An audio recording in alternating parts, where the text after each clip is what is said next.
ભાવનગરમાં સતત બીજા દિવસે વરસાદી વાતાવરણ બાદ સાંજે ઝાપટું વરસ્યું હતું, જેના કારણે વાતાવરણમાં ઠંડક પ્રસરી.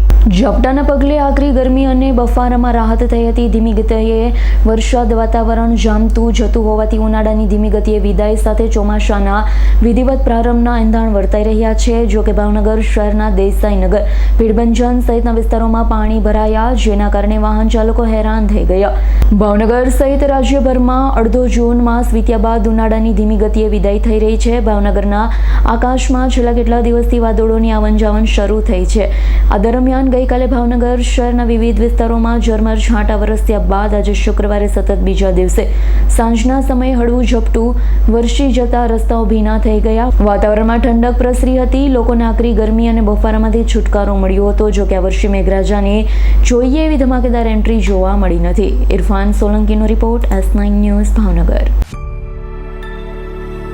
અમારી તમામ માહિતીથી અપડેટ રહેવા માટે જોડાયેલા રહો S9 ન્યૂઝ સાથે.